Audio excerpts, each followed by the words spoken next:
같이 기도하시겠습니다. 사랑과 은혜가 풍성하신 하나님 아버지, 죄 가운데 있었던 저희를 주님의 피로 구원하시고 또 몸된 교회 가운데서 교제하며 또 주의 복음 전할 수 있도록 도와주신 감사드립니다. 우리가 더욱 이 마지막 시대에 코로나 속에서 주님의 일을 할 수 있도록 도와주시고 또 마땅히 전해야 될 많은 사람들에게 복음을 전할 수 있도록 또 구원의 역사가 일어날 수 있도록 도와주시옵소서.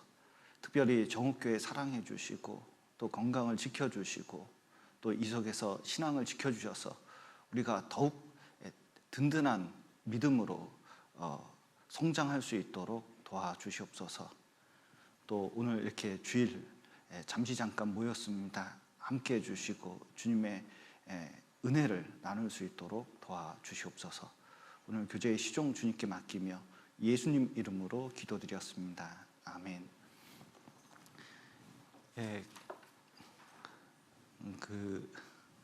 다시 한번 한번 옆에 있는 사람과 또 여기 있는 사람끼리 한번 같이 인사 한번 해보겠습니다. 안녕하세요. 반갑습니다. 안녕하세요. 이게 정읍에 추석 지난 다음에 코로나 환자들이 이제 좀 급증했습니다. 그래서 조금 염려되는 부분도 있는데 또 좋은 소식은 오늘이 2단계 마지막 날이고 또 전국적으로는 그 확진자들이 확 줄었습니다. 그리고 또 정읍에서도 확진자가 나왔지만 이렇게 관리를 잘해서 검사한 사람들이 음성으로 나오고 또 시간이 지나면서 그 잠복기가 있는데 잠복기 동안에 이렇게 확진자가 안 나왔거든요. 그러니까 이제 실제로는 이제 퍼지진 않았다, 그런 뜻이 되겠습니다. 그리고 오늘 이제 2단계에서 좀 내려가면서 모일 수 있도록 할 수 있을 것 같습니다. 그래서 교회 모임을 가능하면 이제 정상화 시키려고 지금 생각하고 있습니다. 추석 때 저도 살이 확 쪄가지고 이게 지금 이제 걱정이긴 한데 또 몸도 좀 정상적으로 만들고 교회도 모임도 좀 우리 신앙도 정상적으로 만들려고 지금 생각하고 있습니다. 특별히 앞으로 3개월간이 되게 중요할 것 같습니다. 이게 감기 환자나 독감 환자 그리고 코로나 환자도 좀 늘어날 수는 있는데 또 그 사이에 지금 항체 치료제부터 시작해서 약이 꾸준히 개발되고 있어가지고 왠지 연말까지는 또 내년 초까지는 뭔가 이제 대책이 나올 것 같습니다. 그래서 이 사이에 중요한 것은 우리가 이제 어떻게 신앙을 위해서 또 교회를 위해서 주님을 위해서 준비하느냐에 따라서 그 내년이 좀 달라질 것 같습니다. 그래서 2단계 때에도 강당에서는 50명을 모일 수 있거든요. 그리고 또 우리는 정읍교회가 좀 넓어서 저기 교육관도 있고 또 탁자 놓으면 여러 공간이 있기 때문에 이제 충분히 이제 이 방역 수칙만 정확하게 지켜서 모일 수가 있습니다. 그래서 이제 방역 수칙을 준수하면서 웬만하면 그 방역 수칙만 지키면은 코로나 환자가 있어도 감염은 안 된다는 게 지금 확실해진 것 같아요. 그래서 우리도 방역 수칙만 지키면은 모임하고 교제하는데 큰 문제가 없다. 그래서 방역 수칙이라는 게 다른 게 아닙니다. 이게 반드시 마스크 쓰고 그 다음에 손 소독제 반드시 발라주고 그 다음에 접촉을 안 하면 되니까 이렇게 인사할 때도 이게 주먹으로 인사하고 그러지 말고 가능하면 목례로 이렇게 인사해주고 하면 큰 문제는 없을 것 같습니다. 그리고 이제 11월 달에 또 12월 달에 초에 이렇게 결혼식이 있습니다. 그래서 11월 7일에는 이훈아 자매님 이렇게 결혼식이 있는데 문제는 오늘 이제 나와서 이렇게 인사하기로 했거든요. 근데 지금 스트리밍이 안 된대요.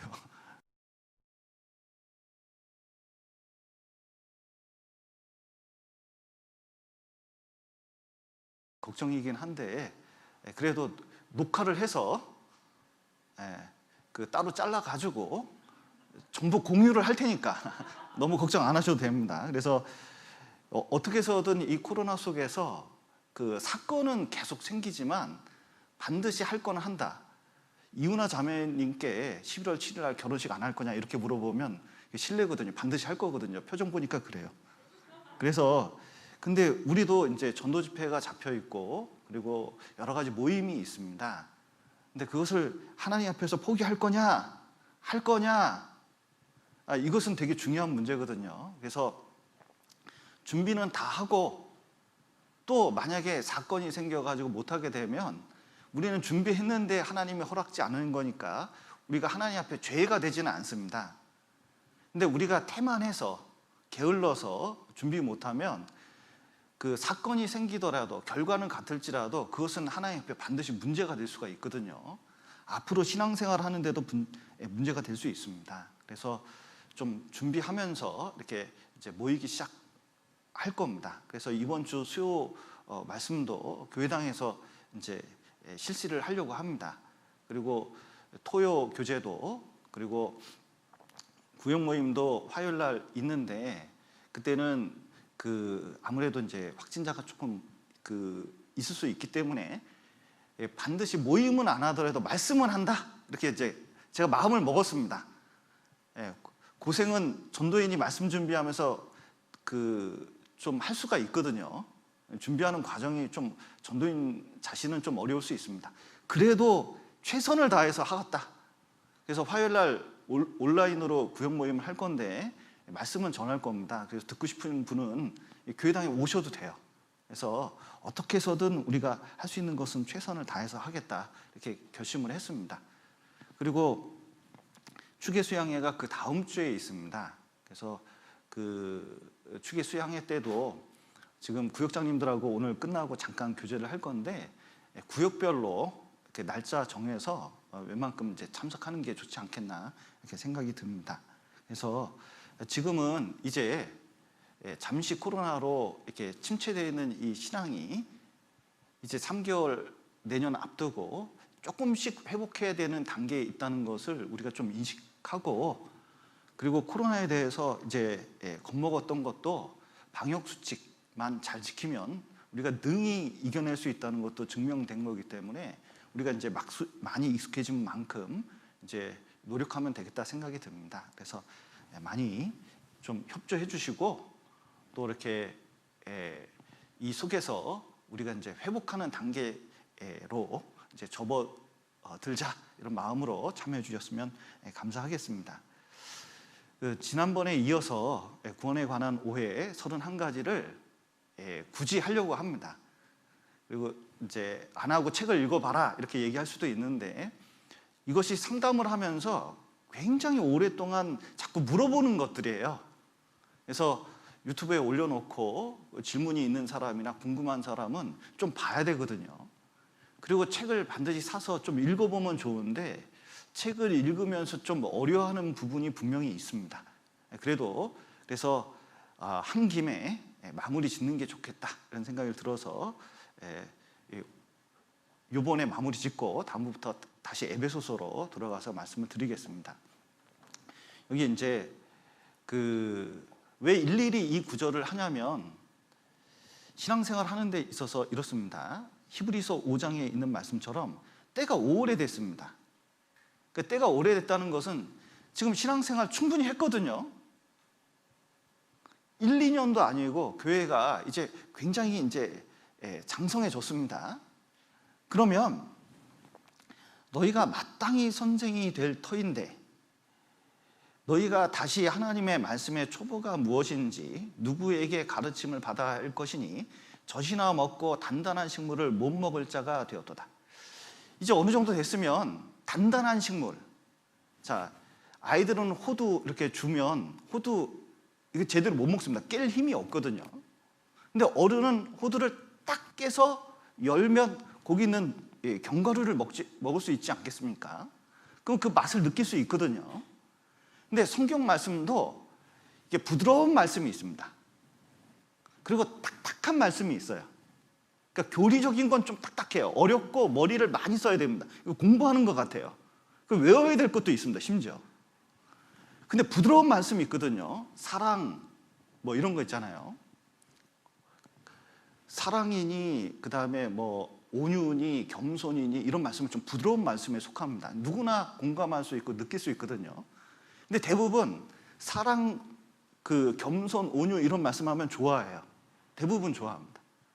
부드러운 말씀이기 때문에 그렇거든요. 근데 구절을 들어서 일일이 문자를 따지면 이거 굉장히 어려워해요. 그런데 시간이 가면 되죠. 젖을 먹는 자마다 어린아이니 의의 말씀을 경험하지 못한 자요 단단한 식물은 장성한 자의 것이니 저희는 지각을 사용함으로 연단을 받아 성장하고 그리고 든든해지는 거거든요. 그런데 이제 시간이 가면서 여러분, 이 세상이 변하고 있다는 걸 아셔야 됩니다. 옛날에는 진화론이나 말씀을 우리가 어느 정도 아는 상태로 전하면 그들이 이제 받아들일 정도가 됐거든요. 근데 우리가 아는 수준을 그들이 또 알고 반격을 해요. 그러면 우리는 말씀을 정확히 알아서 그에 대해서 구체적으로 얘기를 할 필요가 있습니다. 그러니까 옛날보다 더 많이 알고 더 든든해져야 될 때가 지금 점점 돼가고 있어요. 그래야 한 명이라도 더 구하게 되는 거예요. 그런데 타성에 젖어서 옛날에 알던 말씀 정도 수준만 딱 알면은 막상 이 까다로운 자를 만날 때 못 건지는 수가 있다는 겁니다. 그러니까 형제 자매님들도 이제 오래된 것만 자랑할 게 아니라 성경을 정확하게 많은 구절을 구체적으로 아느냐, 이게 중요한 시대가 점점 돼가고 있어요. 그래야 그 상황에서 적절히 대처할 수 있거든요. 그래서 선악을 분별하는 자들이라 그랬는데 진짜 이게 확실한 것을 말씀으로 분별하는 것이 꼭 필요합니다. 이 누가복음 말씀을 보면 데오빌로 각하에게 이 복음을 자세히 차례대로 써보냈거든요. 예수님도 누가복음 24장에서 모든 성경에 쓴 바 자기에 관한 것을 자세히 설명하시니라. 그러니까 성경을 자세히 알고 자세히 설명하는 게 꼭 필요해요. 그것은 전도인에게만 필요한 것이 아닙니다. 그래서 말씀도 타성에 젖어서 그냥 그 정도 수준으로 아는 게 이게 잘못된 겁니다. 그 수요일날 이현 목사님께서 계속 중요한 말씀을 해주시거든요. 이렇게 신앙의 뼈가 되는 말씀을 해주시잖아요. 근데 놀라운 것은 10년 듣고 20년 듣고 같은 말씀을 몇 번을 들었는데도 나중에 구체적으로 물어보면 모르는 경우가 있거든요. 실제로 내 걸 만들지 못하는 경우가 많아요. 근데 우리는 구원에 관한 말씀은 진짜 정확하게 알아야 되거든요. 그러니까 확실히 알아주는 게 좋아요. 그래서 누가 물어봤을 때 정확하게 설명해 주는 게 꼭 필요합니다. 그래서 여기 이제 특히 성경을 읽을 때 이런 경우가 있습니다. 여기 이제 이게 아버지하고 아들이 야구 경기 보러 갔습니다. 집을 나서서 이제 가다가 차 사고를 당했거든요. 그런데 이제 아버지는 죽고 아들은 살아나서 응급실로 이제 갔어요. 그래서 응급실에 어떤 의사가 제 차트를 보더니 깜짝 놀래가지고 와가지고 절규했습니다. 나는 이 응급 환자를 수술할 수 없어. 얘는 내 아들이야 그랬거든요. 지금 상황이 이해가 되시나요? 그러니까 아버지와 아들이 야구 경기 보러 갔습니다. 그래서 사고 당했어요. 그 아버지는 죽었습니다. 그 아들이 응급실에 갔거든요. 응급실에 갔어요. 근데 외과 의사가 딱 보더니 차트를 보고 얼굴을 보더니 뭐냐면 나는 얘를 지금 수술을 할 수가 없어. 얘는 내 아들이기 때문에 손 떨려서 못해. 이렇게 얘기를 한 거예요. 상황이 좀 이해가 되시나요? 이 외과 의사는 누구죠?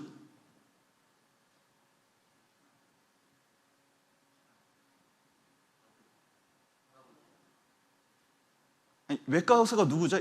이 아들하고 어떤 관계죠? 그렇죠. 아들의 엄마거든요. 근데 의사 선생님은 항상 남자다 생각하는 사람은 이게 이해가 안 될 수가 있잖아요. 사건은 동일한 건데 어떤 사람은 이게 이해가 안 돼서 왜냐면 편견이 있으면 이게 이해가 안 되는 거예요. 근데 성경 말씀 볼 때도 똑같은 이 성경에는 중요한 진리가 있습니다. 그 사건, 그 말씀 자체는 변하는 게 아니에요. 근데 자기가 선입견을 보고 그 말씀을 자꾸 대하면 이상하게 이게 이해가 안 되는 경우가 있습니다. 그래서 사건에 대해서 정확하게 알면 오해가 다 풀리고 어려운 것도 아니에요. 여기 이제 그 안산교회가 있습니다.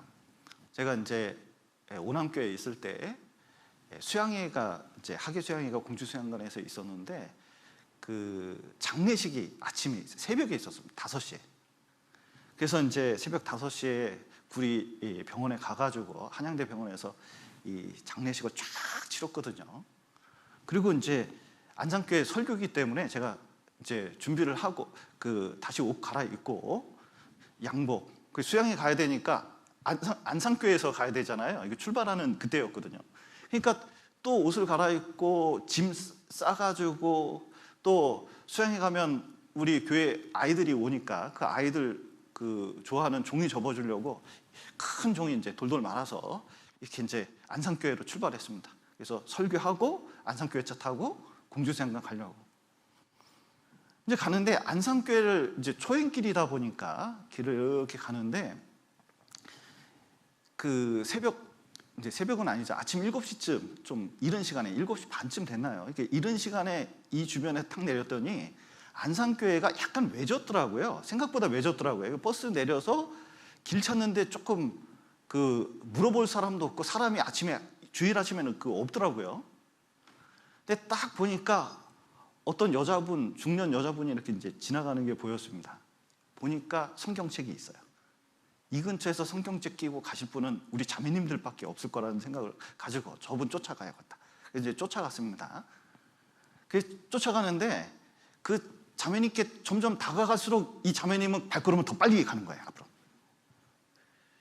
한참 가다 보니까 이분이 좀 너무 서둘러서 가니까 물어볼 틈도 없이. 근데 가만 생각해보면 내가 생각해도 좀 이상하겠어요. 뭐냐면 몽둥이 같은 거 하나 들고 있고 가방 이렇게 있고 그 다음에 짐이 잔뜩 있는 데서 막 겁나게 빨리 쫓아가니까 이게 얼마나 당황하셨겠어요. 그래서 이제 나도 놓치면은 이제 골목으로 들어갔으니까 놓치면은 못 간다는 생각에 열심히 쫓아갔죠. 그래서 이제 드디어 이제 안산교회 여기에 도착을 했어요. 그러니까 이 자매님이 여기 쏙 들어가시더라고요. 그래서 저도 이제 들어갔죠. 그랬더니 이제 문이 열려 있고 그 임원진이 이제 좀 몇 분 나와 계시더라고요.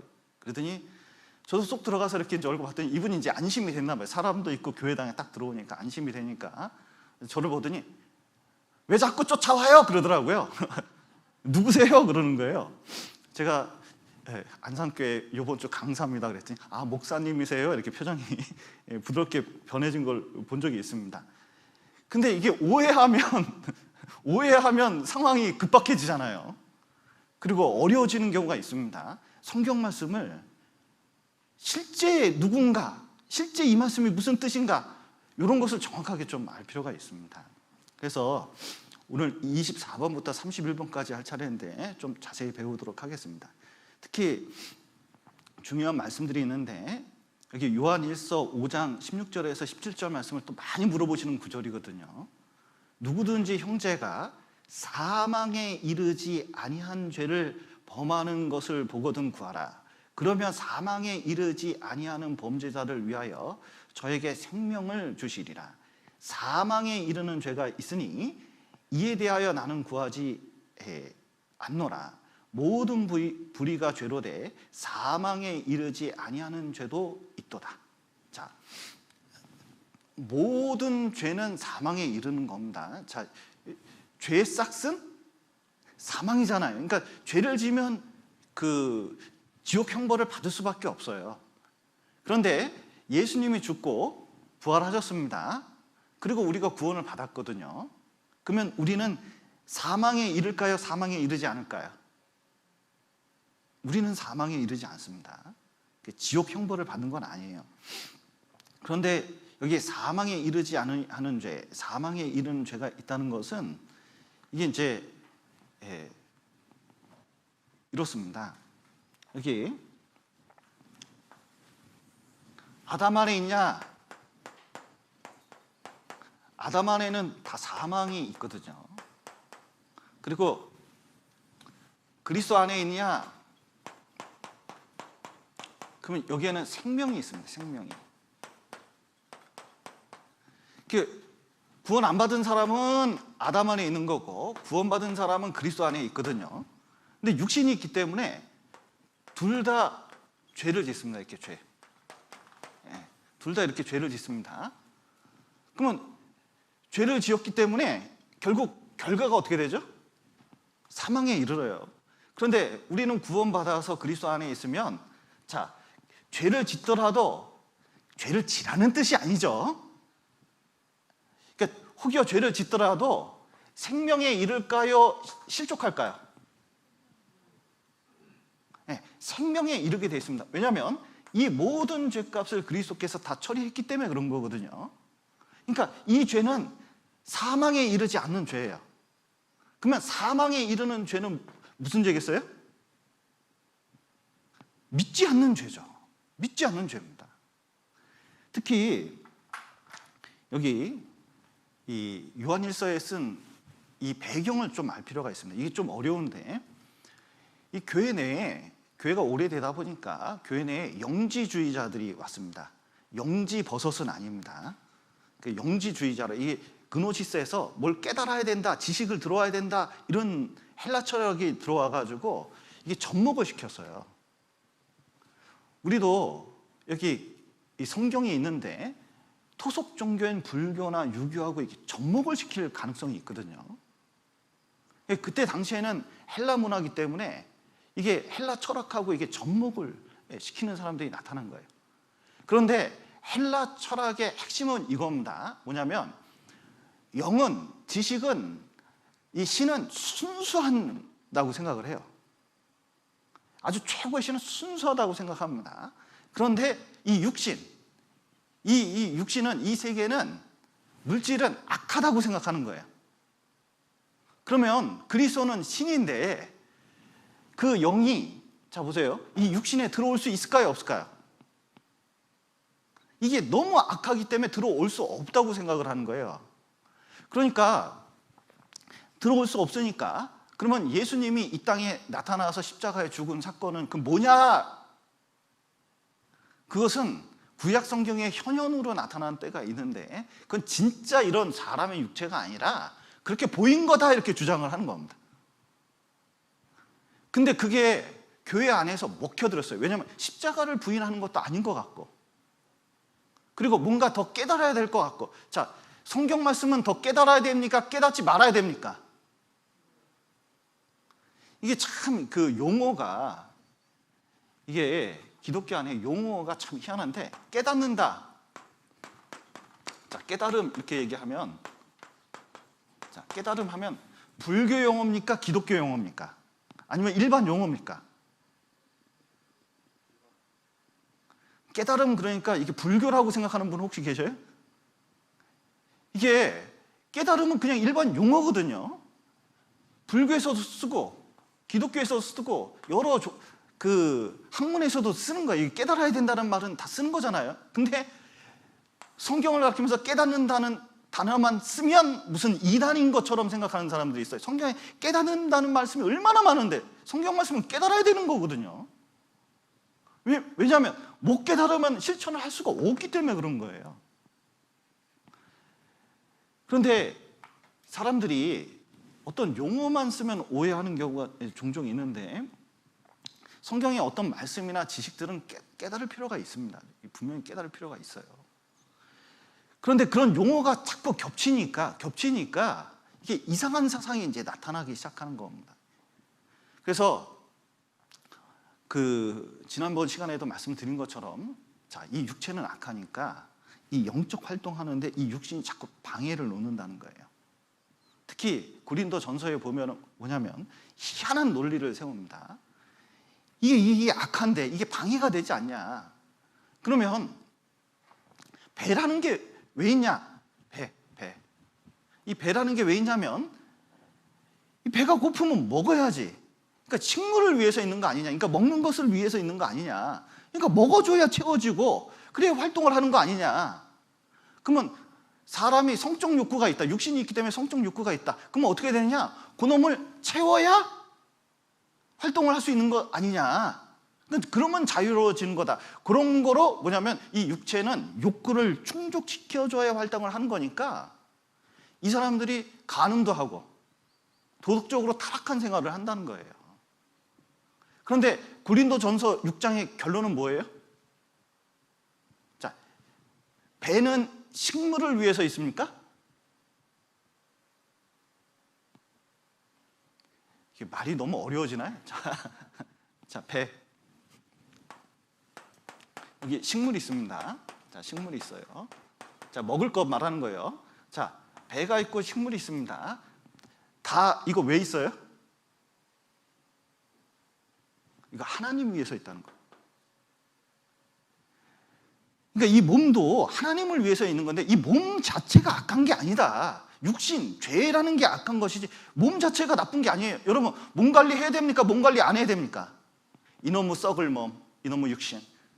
그래, 너 혼나야 돼. 넌 병들어 봐야 돼. 그래서 나쁜 거 막 먹고 그리고 막 이렇게 이제 절제하지 못하고 막 이렇게 행동하는 게 이게 옳은 게 아니거든요. 그러니까 하나님은 이 몸 이게 중요한 거기 때문에 이게 부활할 때 이 몸이 이게 이용이 되는 겁니다. 그러니까 몸 자체가 이게 악한 게 아니라는 거예요. 그 욕구 충족을 위해서 몸을 만든 것도 아니라는 겁니다. 자꾸 사람들이 오해하고 있다는 거죠. 그런데 교회 안에 들어와서 죄를 엄청 짓게 만든 거예요. 그러니까 자유로운 사상을 준 겁니다. 죄를 져도 그러니까 이 교회에 이렇게 이제 상담을 하고 이렇게 하다 보면 그 다른 교회도 다 마찬가지입니다. 요즘 사상이 어떠냐면 그 다양성을 인정하면서 어떤 식이냐면 죄를 져도 마음이 편안하게 만들어요. 죄의 기준을 확 낮춰버리는 겁니다. 완전히 낮춰버려요. 그래서 성경을 안 읽어도 죄책감 하나도 안 느끼고 그리고 어디 가서 그 큰 죄를 지어도 인간이 그럴 수도 있지 뭐 그거 가지고 그러냐. 기도를 안 해도 전도를 안 해도 모임을 안 해도 별로 큰 문제가 되지 않는 거예요. 왜냐하면 기준을 확 낮춰놓으니까 문제가 안 되는 거예요. 그래서 또 간증까지 해요. 마음이 편안한 게 얼마나 좋은지 모른다고 이런 식으로 이제 되는 겁니다. 왜냐하면 자기 도덕적인 기준을 확 낮췄기 때문에 그런 거거든요. 근데 그게 교회 내에 퍼졌어요. 이게 퍼졌어. 이 사상이 퍼진 거예요. 그러니까 사람들이 어떠냐면 이 죄에 대해서 무감각한 거예요. 이 죄에 대해서. 그러면 교회 내에 어떤 사람이 많이 나왔냐면 형제라는 사람들 중에서 이 사상에 전염돼 가지고 죄 짓는데 편안하게 죄 짓는 사람들이 늘어났어요. 그리고 그 중에 무리를 이끌고 나간 사람이 생겼습니다. 여기 한번 보시죠. 여기 보면 여기 요한일서에 보면 영지주의자들이 있는데 미혹해하는 자들이 있죠. 근데 저희가 우리에게서 나갔어요. 일부는 나갔습니다. 심지어 우리에게 속하지 아니하였나니 만일 우리에게 속하였다면 우리와 함께 거하였으려니와 저희가 나간 것은 다 우리에게 속하지 아니함을 나타내려 함이니라. 분명히 교회 안에 성령이 계시고 말씀이 올바로 전해지고 있습니다. 근데 어떤 이유가 됐든 이유는 대부분 이거예요. 어떻게 나한테 그런 말을 할 수가 있냐? 교회가 어떻게 그렇게 할 수가 있냐? 뭐 이런 핑계를 대거든요. 여러분 집에서 문제가 생기면 아버지하고 어머니하고 아니면은 아들 딸하고 문제가 생겼습니다. 어떻게 나한테 그런 말을 할 수가 있냐? 해놓고 집 나가서 안 들어와요. 그러면은 그런 말보다 나간 게 더 심각한 거죠. 이게 어떤 죄가 더 큰지 한번 생각을 해보셔요. 이 교회도 마찬가지입니다. 이건 우리는 가족과 같은 것이거든요. 주님 안에 있는 거예요. 그래서 결국은 우리에게 속하지 않았다는 것을 나타내는 거다. 그러니까 이 영지주의자한테 미혹돼 가지고 나간 사람들, 특히 형제라고 하는 사람들에게 얘기를 하는 거예요. 그래서 형제라는 사람 중에 나간 사람 중에 이 사람들이 과연 그 구원 받은 사람인지 안 받은 사람인지 좀 알 필요가 있잖아요. 그런데 이 사람들의 특징, 그러니까 구원 안 받은 사람들의 특징이 뭐냐? 예수님이 육체로 오신 것을 시인하지 않는다는 겁니다. 예수님이 육체로 오셔서 십자가에 죽지 않으면 우리 죄 용서됩니까? 용서 안 됩니까? 처리가 안 되는 거거든요. 그러니까 구원받은 거하고 아무 상관이 없잖아요. 그러니까 이것을 부인하는 것은, 성육신을 부인하는 것은, 이것은 구원이 아닌 게 확실하다. 그리고 이게 이제 형제라는 또 하나는 그 아들에 관하여 증거하신 것이라 그랬는데, 예수님에 관한 내용들이 틀리면 이게 문제가 생긴 겁니다. 자 보세요. 우리 교회 다니다가 누가 신천지로 갔습니다. 그러면 신천지로 갔을 때 가장 큰 문제가 뭐예요? 뭘 부인해야 돼요? 이만희가 그분이면 예수님은 그분이 아닌 거지. 그러니까 육체로 오신 것을 부인하는 게 되는 거잖아요. 그것은 뭐 앞에 아무리 미사여구를 붙여도 구원은 아니지. 그게 구원은 아닌 거예요. 그게 나타난 거라고 볼 수가 있는 겁니다. 또 보셔요. 또 하나는 진리를 행치 아니하보냐 그랬는데, 이 무슨 뜻이냐면 말씀에 대해서 순종을 안 하는 특징이 있다는 겁니다. 여러분, 이단에 빠진 사람들이나 다른 사상에 딱 들어간 사람들하고 얘기해 보셔요. 이게 얘기해 보면 진리를 얘기하고 기본적인 걸 얘기하는데 비아냥거립니다. 그 미소를 보셨어야 돼. 싹 웃으면서 비아냥거려. 그까짓 거 이래 버립니다. 그러니까 지금 있는 복음의 진리나 그 생활 속에 이 진리에 순종하는 내용들이 있어야 되는데 그거 제껴버립니다. 특징이 그래요.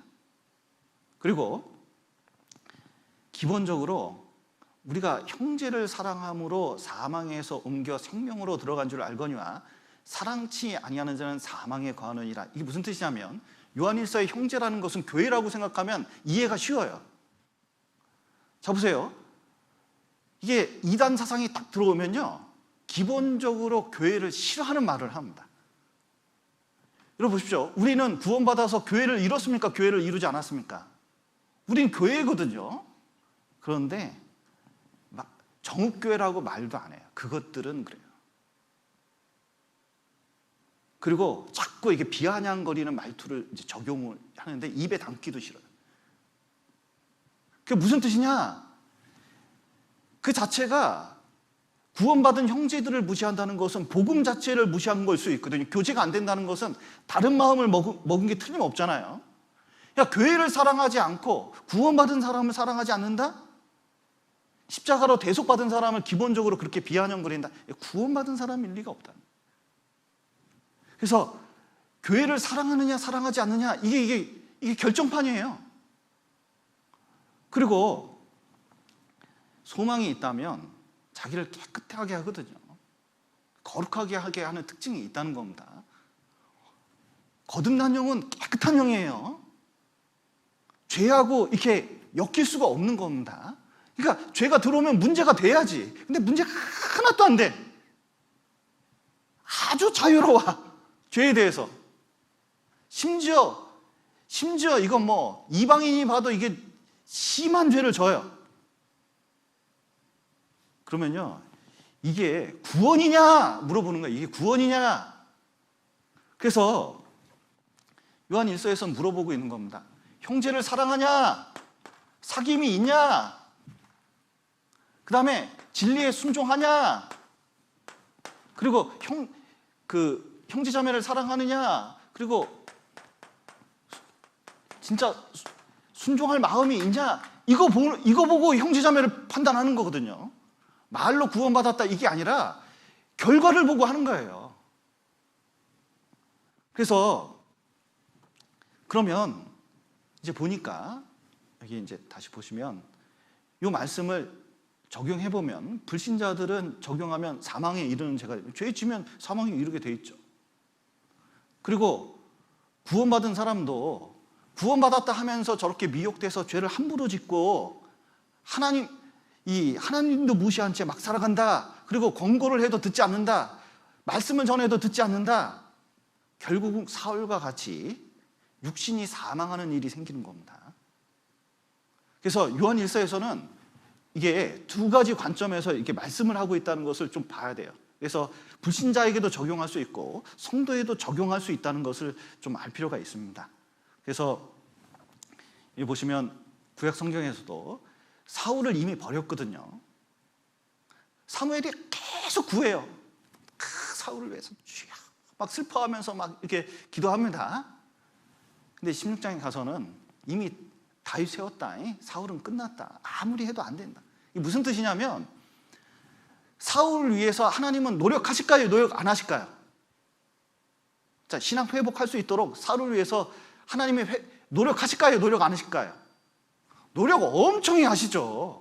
다윗을 통해서 여러 가지 사무엘을 통해서 좋은 사람 붙여가지고 말씀도 전하고 회복시키도록 아무리 하는데 사울이 어때요? 안 들어먹어. 이게 징계이다. 아, 이게 하나님이 이렇게 하는구나 라고 해도 안 들어먹어요. 안 들어먹어. 무슨 뜻이에요? 마음이 이렇게 꼬인 겁니다. 무슨 말을 해봐라 내 듣나. 그러면 자, 사울이 하나님 버렸죠?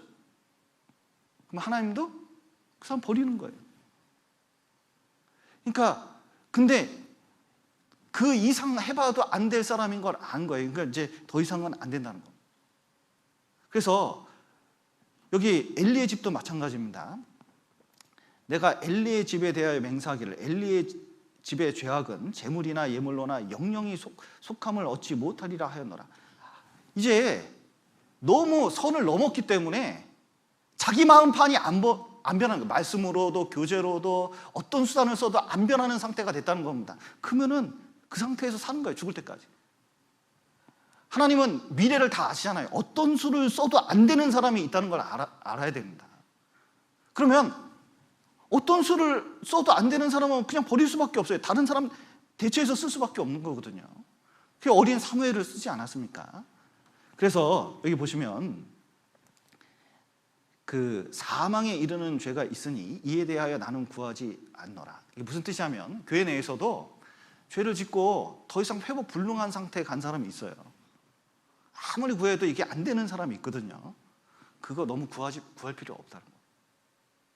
본인 마음이 바뀌기 전까지는 그러니까 안 된다는 거예요. 그러나 얘기하면 되는 사람도 있잖아요. 사망에 이르지 않는 죄가 있으니까 그 사람들에 대해서는 구하라고 되어 있습니다. 기도도 하고 타일러 보기도 하고 될 만한 사람들이 있다는 거예요. 그래서 이제 그런 두 가지 관점이 이 요한일서 5장에 영지주의자들 때문에 이 교회 안에 있다는 것을 보고 이걸 이해하지 않으면 요한일서 5장 16절 17절이 굉장히 복잡한 구절이 돼요. 그래서 요 구절만 따가지고 생각하면은 되게 어려운 구절이 됩니다.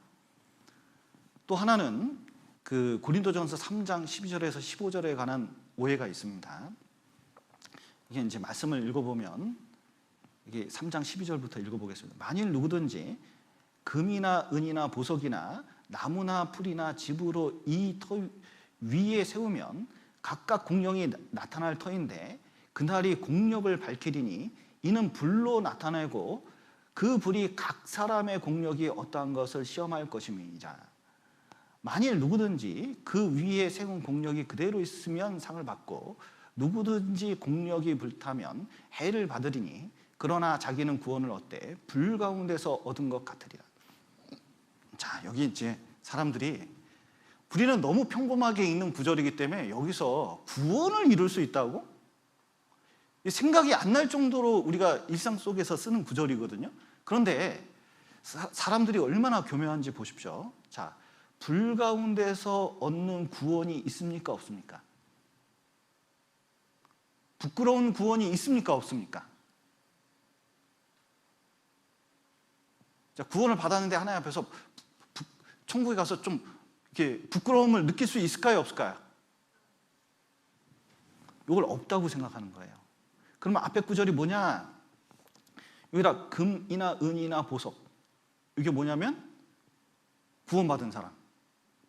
나무나 풀이나 집은 뭐냐? 그랬더니 이게 구원 안 받았는데 교회 다니는 사람이라는 거예요.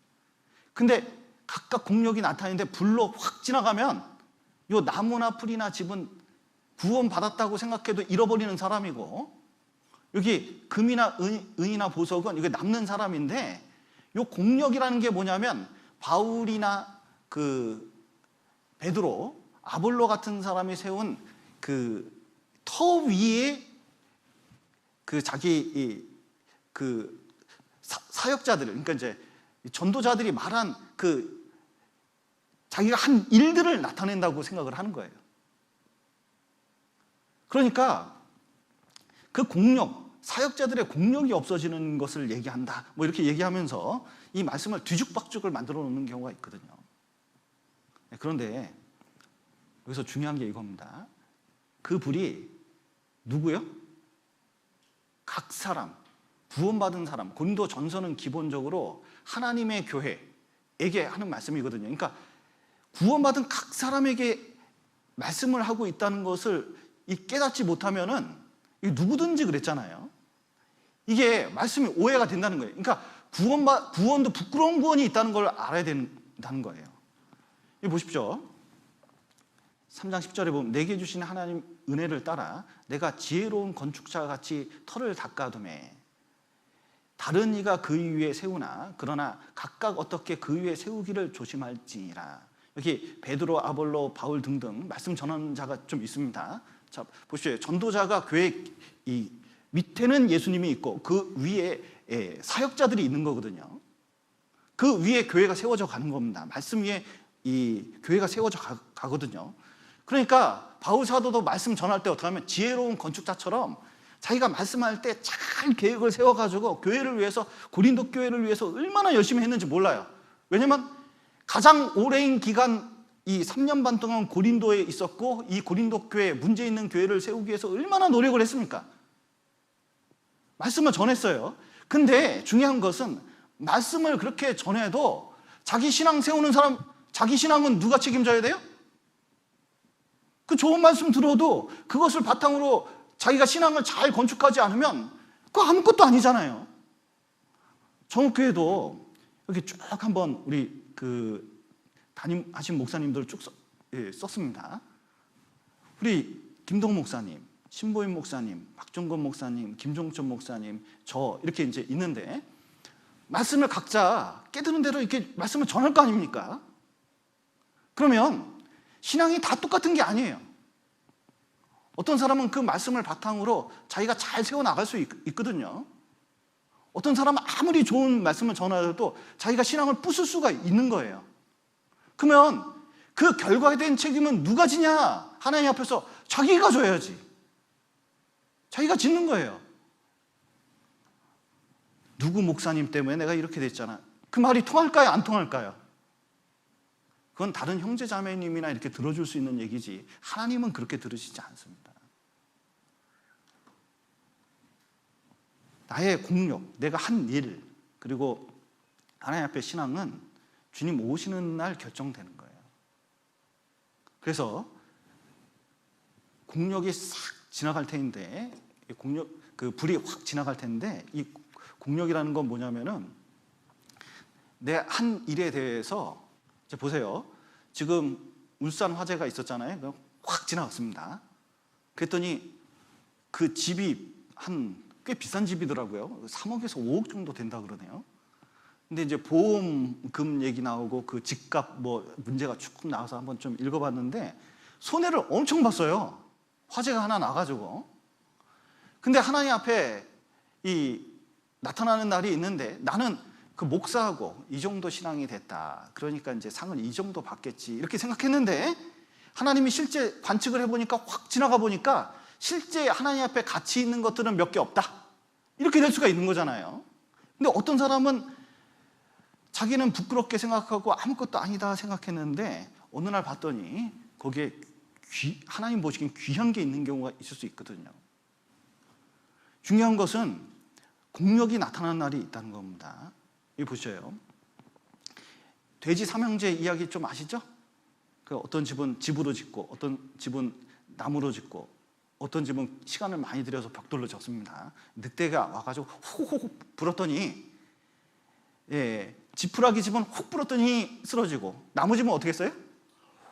훅 세게 불었더니 무너지고 벽돌 집은 아무리 불어도 무너지지 않더라. 뭐 이런 게 있는데 우리 신앙도 잡으십시오.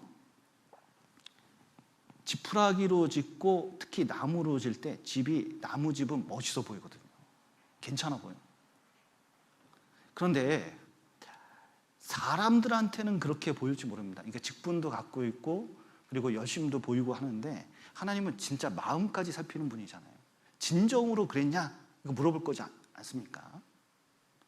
그러니까 그게 썩어지고 임시적인 것, 이제 세상 사람들에게 보일 것, 이런 것들이냐, 그리고 하나님 앞에 진짜로 그 마음이 온전해진 거냐, 이거는 분명히 심판날에 드러나게 될 거라는 거예요. 그거 가지고 상급 준다는 겁니다. 사람의 평가는 아무것도 아니라는 거예요. 그래서 부끄러운 구원이 있습니다. 여기 롯의 가족이 있는데 이 롯은 구원받은 사람이 틀림없습니다. 그런데 소돔과 불탈 때 아무것도 남는 게 없잖아요. 왜냐하면 소돔과 고모라에서는 복감도 했고 그리고 자기 가족들도 간수했고 넉넉히 잘 살았거든요. 근데 하나님 앞에 가보니까 남는 게 하나도 없어요. 그런 경우가 있다는 거예요. 그래서 이것은 구원을 이룬다는 그런 마을이 아닌 겁니다. 그리고 여기 보면 이 말씀 다음에 욕을 붙이더라고요. 경에 베드로전서 2장 6절 이렇게 보면 경에 기록하였으되 보라 내가 택한 보배롭고 욕이나 모퉁이 돌을 시온에 두노니 저를 믿는 자는 부끄러움을 당치 아니하리라 하였으니, 자, 믿는 자는 부끄러움을 당치 않는다. 그러니까 부끄러운 구원은 없다 이렇게 얘기를 하는 거예요. 말이 맞는 것 같습니까? 안 맞는 것 같습니까? 자, 보세요. 그러니까 말을 잘 알아야 됩니다. 자, 수치라는 거에 부끄러움이 있거든요. 자, 보세요. 여기 이제 그 싱가포르에서 엉덩이를 때리는 태형이 있습니다. 그 옛날에 미국 소년이 싱가포르에서 그 백미러를 다 때려 부셨어요. 지나가다가 조금 정신 상태가 온전하지 못한 애 같아요. 이 타닥타닥 하면서 이제 이 백미러를 다 부셔버렸습니다. 근데 그런 죄를 지면 싱가포르엔 태형이 있었어요. 그래서 그 법원에 갔더니 태형 2대.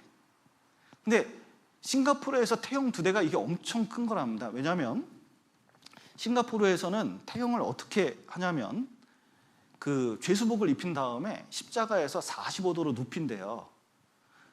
그리고 엉덩이를 그 엉덩이 주사 맞는 것처럼 이게 엉덩이를 탁 이렇게 깐답니다.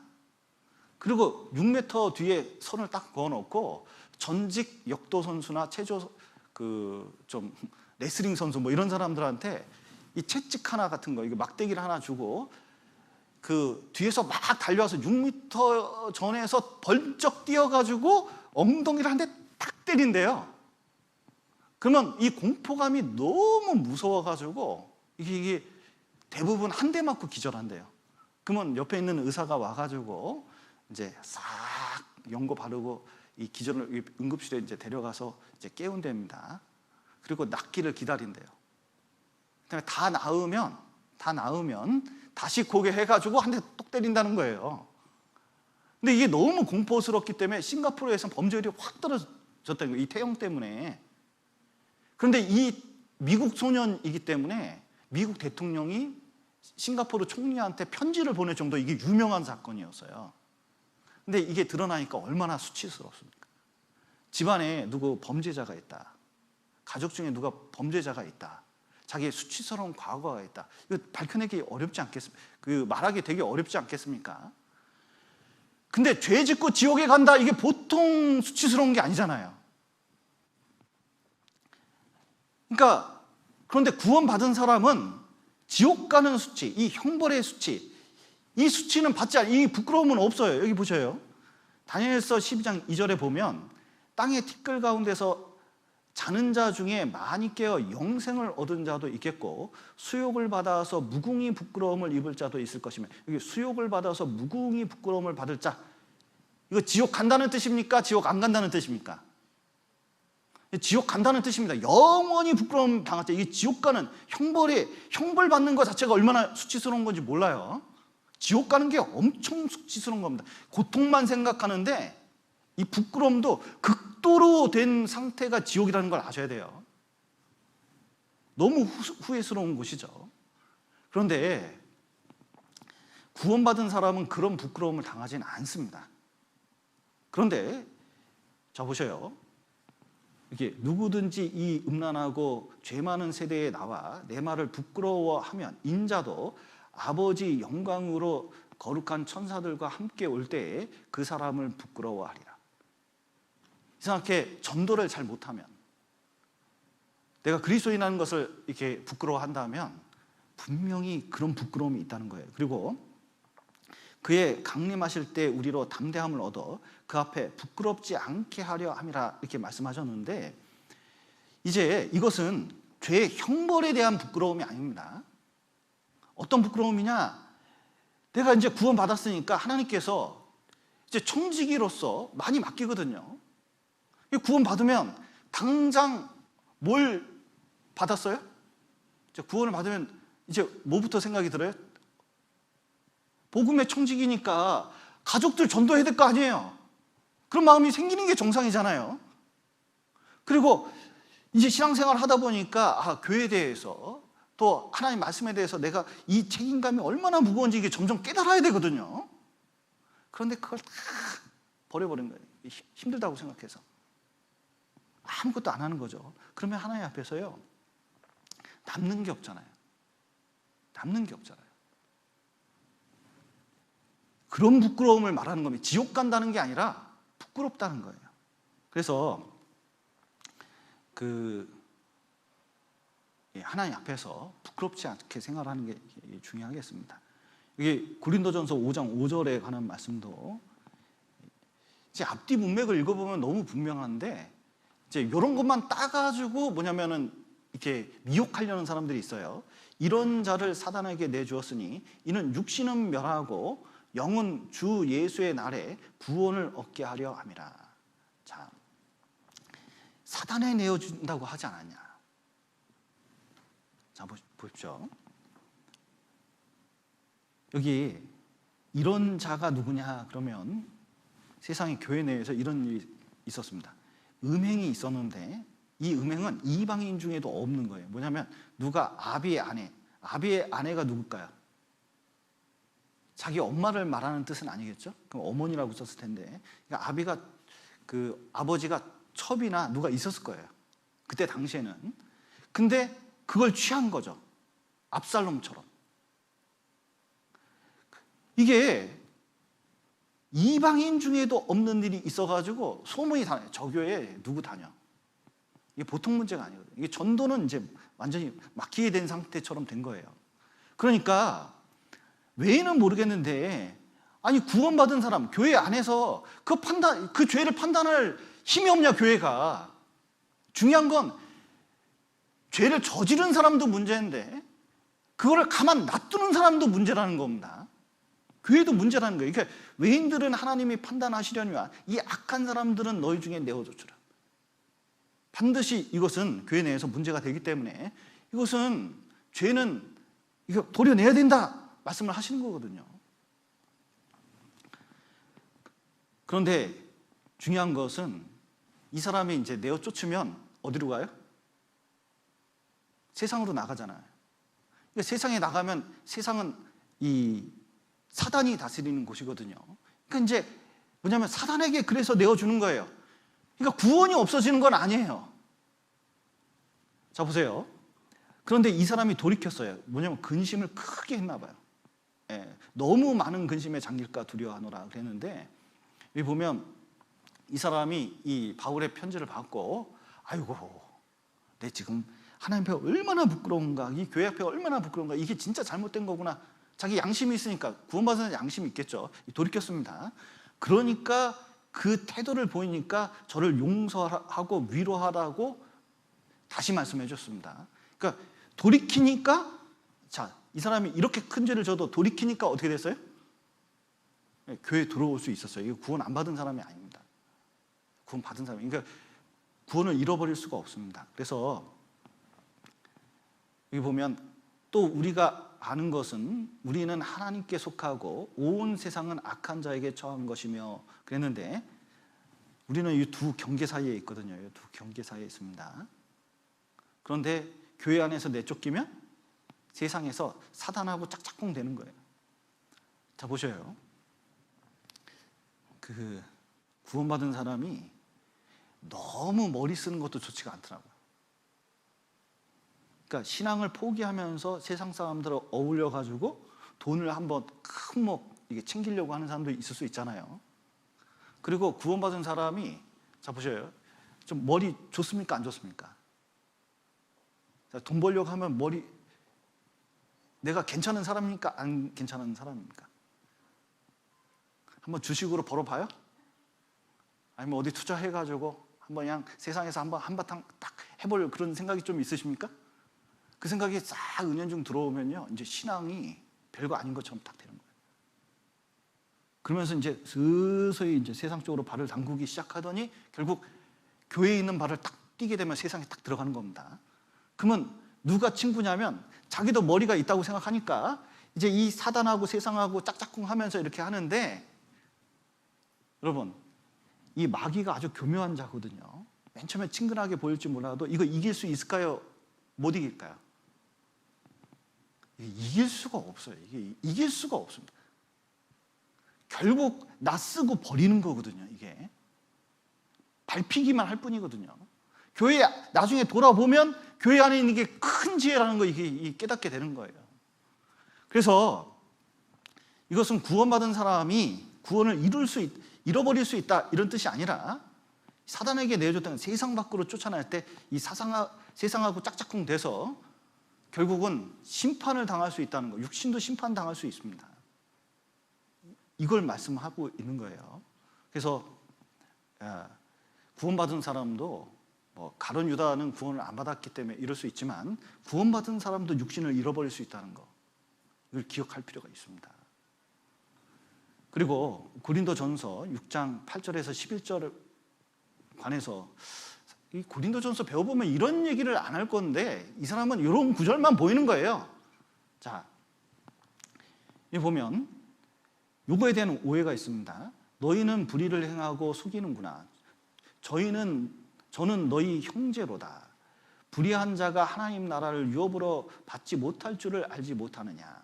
미혹하지 말라. 음란한 자나 우상 숭배자나 간음하는 자나 탐색하는 자나 남색하는 자나 도적이나 탐남하는 자나 술 취하는 자나 후욕하는 자나 토색하는 자들은 하나님의 나라를 유업으로 받지 못하리라. 너희 중에 이와 같은 자들이 있더니 주 예수 그리스도의 이름과 우리 하나님의 성령 안에서 씻음과 거룩함과 의롭다 하심을 얻었느니라. 자, 여기 보면 이 구원받은 사람 중에서 이게 음란한 우상숭배, 간음, 탐색, 남색, 그 도적, 탐남하는 자, 술 취하는 자, 후욕하는 자, 토색하는 자들이 있는데, 이 사람들은 하나님 나라를 유업으로 받지 못하니까 구원받아도 이런 죄를 지면은, 이렇게 심각한 죄를 지면 잃어버린다, 이렇게 받아들이는 사람이 있다는 겁니다. 그런데 고린도전서를 잘 읽어보면 이 사람들이 구원받은 사람일까요? 구원받은 사람들이 아닙니다. 잘 읽어보면 구원받았다고 하고 교회에 있는데 이런 짓을 하는 사람들이 있다면 구원받은 사람이겠느냐, 그거 물어보고 있는 거예요. 나중에 기회가 되면 요 내용을 좀 자세히 읽어보면 좋겠습니다.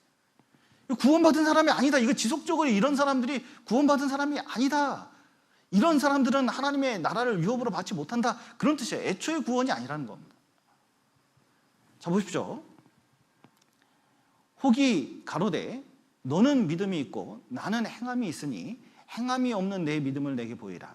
나는 행함으로 내 믿음을 내게 보이리라. 교회 안에 죄만 그렇게 함부로 지으면서 자기 멋대로 살아가고, 그러면서 구원받아야 된다, 말씀 다시 한번 들어보자, 또 교회 나오자, 뭐 이렇게 얘기하면요, 아, 구원받았어, 나 천국 가, 나 건드리지 마, 이런 사람이 있다는 거예요. 그런데 지켜보고 권유를 하고 시간이 지나는데 세상에 믿음이라는 걸 보여준 적이 없어요. 그리고 전도하려면은 이제 말씀 듣기 싫으니까, 구원받았다면 건드리지 않으니까, 나 구원받았어, 나 건드리지 마, 이런 사람이 있다는 겁니다. 그러면 야고보서에서도 이런 사람들이 점점 많아지니까, 말로만 그런 사람들이 나타나니까, 세상에 그런 구원 어디냐, 구원을 받았으면 나타나겠지, 그런 뜻입니다. 그러면 구원받았다면 한번 나타내봐라, 행위로 구원받는다는 뜻이 아니에요. 구원받았으면 행함이 나타나겠지, 그런 뜻입니다. 자, 보시면 갑자기 여기 슬라이드가 약간 꼬인 것 같은데 죄송합니다.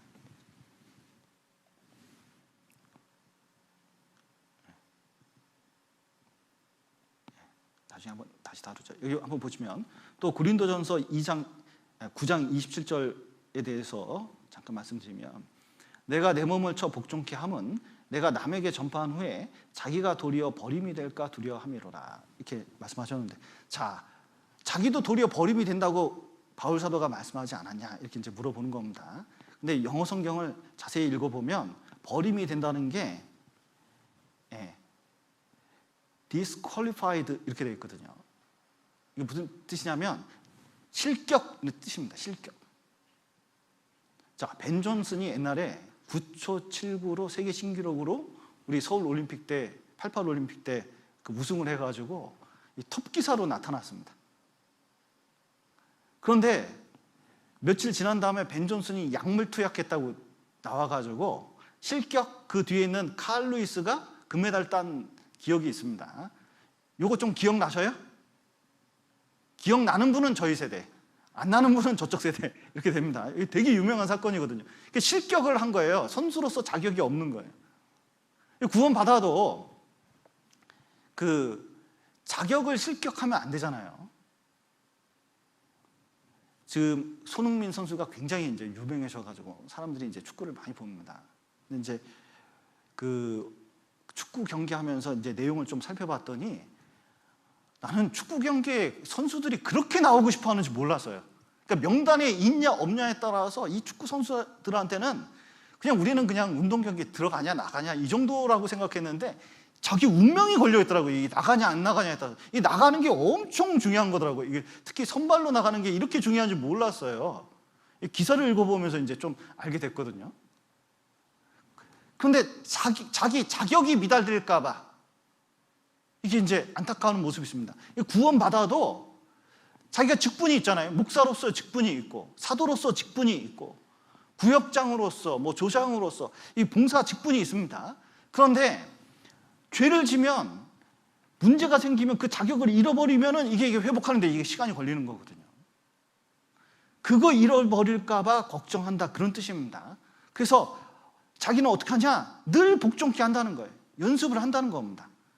여기 보시면 내 몸을 쳐 복종케 한다는 게 과거에 이 권투가 있었거든요. 여기 이제 그 로마 시대 때 이렇게 권투가 성행했습니다. 요즘 말하면 그 뭐죠? 뭐 이게 권투 장갑 안 끼고 막 싸우는 거 있잖아요. 그런 경기가 있습니다. 그런데 딱 치는데 어디 치냐면 이 눈밑을 친다는 뜻이에요. 자기 몸을 치는 게. 그러면 이거 탁 치면, 이 눈 밑에 탁 치면은 어떻게 되죠? 이거 정통으로 맞았습니다. 이게 얼굴을. 그럼 어떻게 됩니까? 쓰러지는 거죠. 근데 상대방을 친다는 거예요? 자기가 친다는 거예요? 자기가 자기를 탁 친다는 거예요. 이게 죄 지을 수 있는 그 건덕지를 딱 통제해가지고 절제한다는 뜻이거든요. 왜냐면 자격 잃을까봐. 그래서 자기 절제가 얼마나 중요한지를 지금 말씀하고 있는 겁니다. 또 이제 유명한 말씀이죠. 그러므로 나의 사랑하는 자들아, 너희가 나이 있을 때뿐 아니라 더욱 지금 나 없을 때에도 항상 복종하여 두렵고 떨림으로 너희 구원을 이루라 말씀하셨는데, 자, 구원을 이루라 그러니까 이 구원을 열심히 노력해서 이뤄야 된다 이렇게 생각하는 분이 있습니다. 근데 영어 성경을 보면 확실해져요. 자, 그 먼저는 영어 성경을 보기 전에 자, 구원이라는 단어가 여기 끝까지 견디는 자는 구원을 얻으리라 그랬는데, 여기 앞에 있는 구원도 그렇고 뒤에 있는 구원도 그렇고 그냥 일반 명사거든요. 자, 바울 사도가 유리굴라 광풍을 만났습니다. 바다에 빠져서 물속에 빠졌었는데 나중에 이제 건졌거든요. 그래서 구원을 받았어요. 그러면 이 구원은 어디에서 받은 구원이죠? 바다에 죽을 뻔하다가 거기서 건져내서 구원을 받았어요. 그게 무슨 구원입니까? 물속에서 구원이잖아요. 울산 화재가 있습니다. 이 불에서 건져냈어요. 그럼 어디서 구원이에요? 불 가운데서 구원이에요. 그러니까 구원이란 단어는 그냥 일반 명사입니다. 근데 이제 성경에서 쓰일 때 이 구원이 물속에서도 구원도 있고 병에서 구원받는 것도 있고 여러 가지 구원이 있는데, 영혼 구원, 그리고 영혼을 지옥불에서 건지는 그 구원을 말하는 내용이 얼마나 많이 있습니까? 그래서 영혼 구원이라는 단어를 특별히 쓰는 거예요. 근데 생활 속에서 죄 가운데서 건짐을 받는 것도 있잖아요. 생활 구원이라고 우리가 보통 얘기하고 있죠. 이 성화받는 일이 있는데 죄 가운데서 건져낸 건 건져낸 거잖아요. 예를 들어서 자기 자녀가 창녀촌에 있다. 그러면 자유롭게 살고 있으니까 냅둬야 됩니까? 건져내야 됩니까? 거기서 무조건 가서 끌어내야 되겠잖아요. 그러면 뭐라고 얘기하냐면 그곳에서 범죄 집단에서 건져냈다 이렇게 표현을 하잖아요. 생활 구원도 마찬가지입니다. 이 죄 가운데서 이거 끌어내면 그 구원을 받는 거예요. 생활 구원입니다. 그리고 이 죄된 세상에서 천국으로 딱 갔습니다. 그러니까 죄된 세상에서 건져낸 거잖아요. 몸의 구원을 받는 겁니다. 그런데 여기 마태복음 24장에서 보면 이 구원도 끝까지 견디는 자는 구원을 어디다 그러면 7년 환란에서 유대인 구원하는 걸 말하는 거죠. 이 유대인들은 7년 환란에서 끝까지 견뎌야 돼요. 그 내용을 말하는 거지, 이게 끝까지 노력해서 구원을 받는다 그런 뜻이 아닙니다. 그러면 이 빌립보서에 있는 2장 12절도 자세히 보면 항상 두렵고 떨림으로 구원을 이루라 그랬는데, 자 보세요. work, 좀 어려운, 죄송합니다. 영어를 써서 죄송한데, work for입니까? work out입니까? work out your own salvation 이렇게 되어 있거든요. 구원을 위해서 for면 구원을 위해서 열심히 일하라, 열심히 살라 그런 뜻이 되는 겁니다. 근데 work out은 뭐냐면, work out 얘기 들어보셨어요? work out? 그 경제 뉴스에 보면 work out 시킨다 그러잖아요. 부실 기업을 드러낸다는 뜻입니다.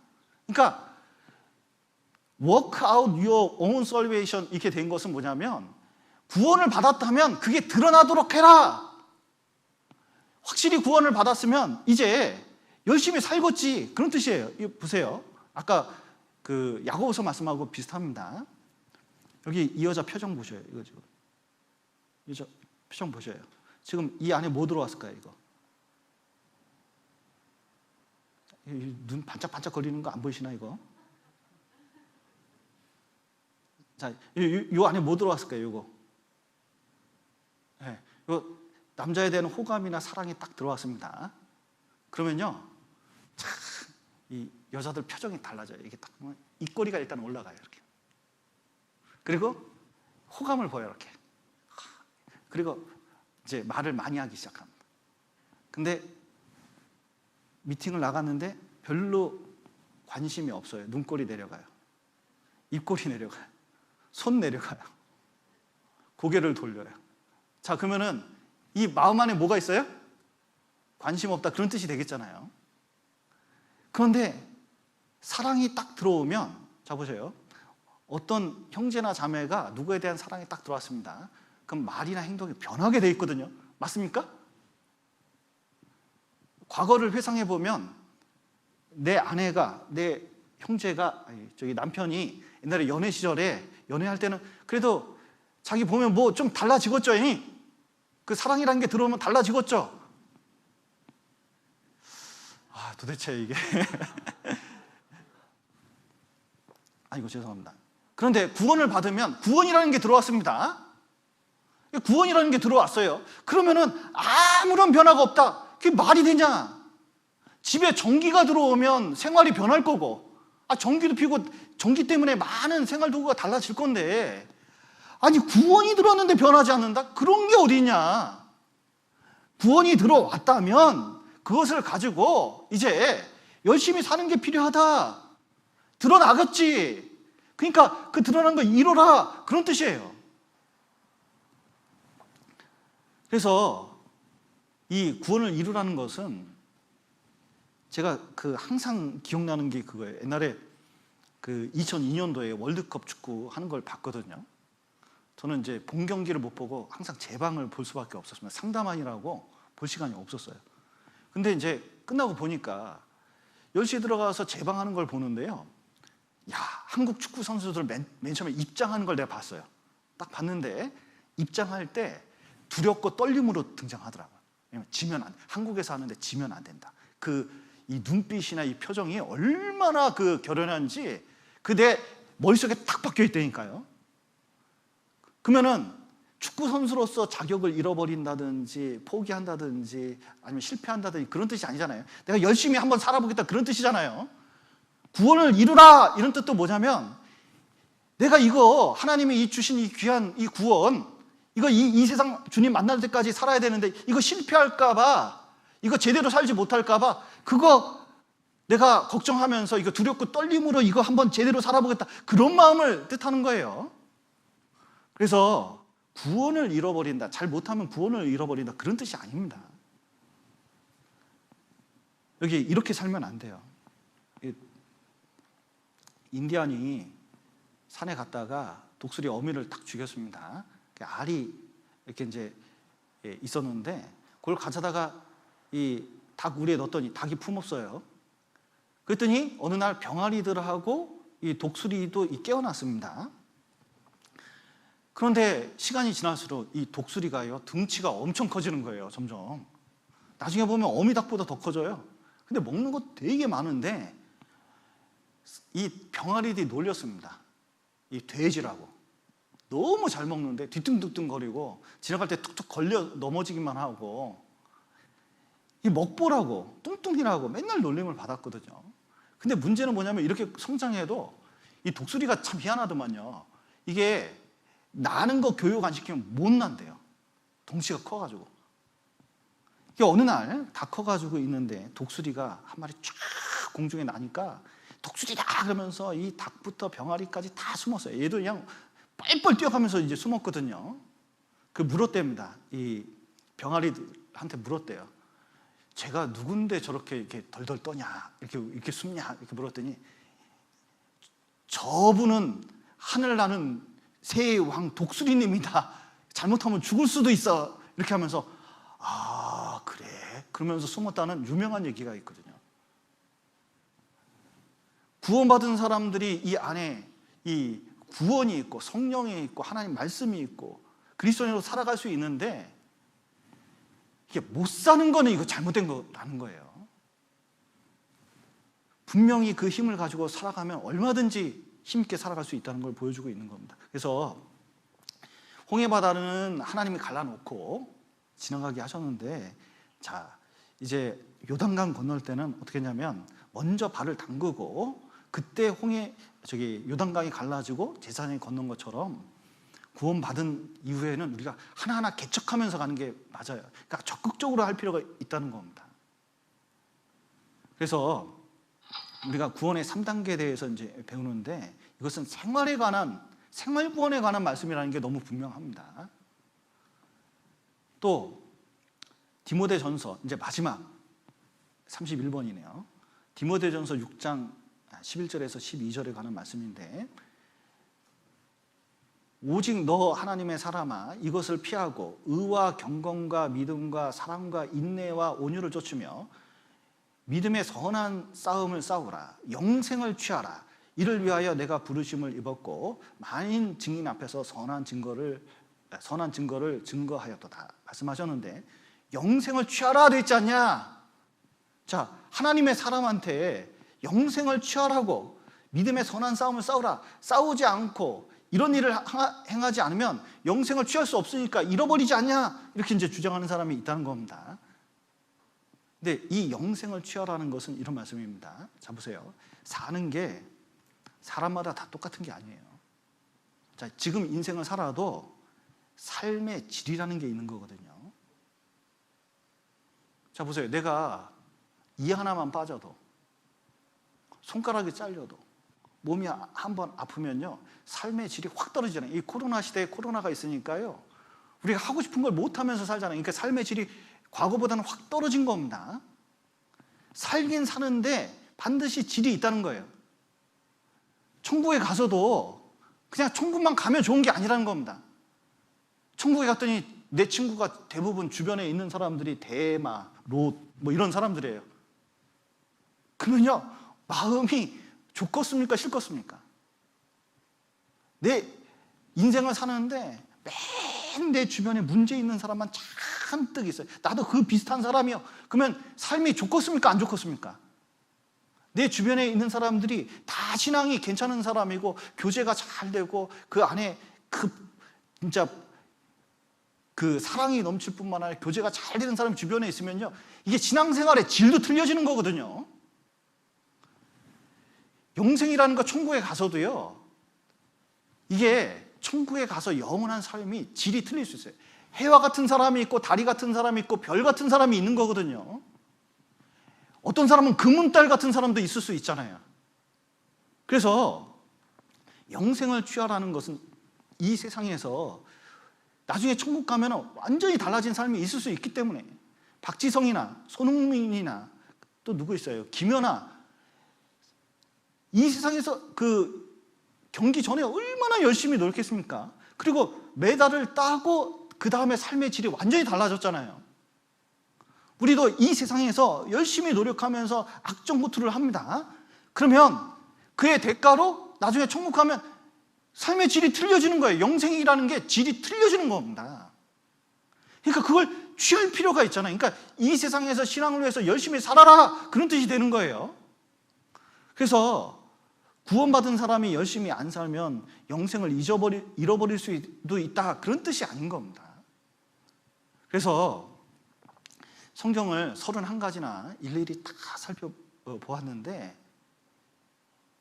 이 구절에 대해서 어떤 것은 좀 읽어도 이해가 안 되고 조금 오해가 되는 말씀이 있을 수 있고, 시간이 없어서 자세히 말씀 못 드린 것도 있지만, 이번 기회에 조금 그 책을 자세히 읽어보고 이 말씀들을 내 걸로 읽어서 또 성경책에 표시해두면 이게 오해가 안 됩니다.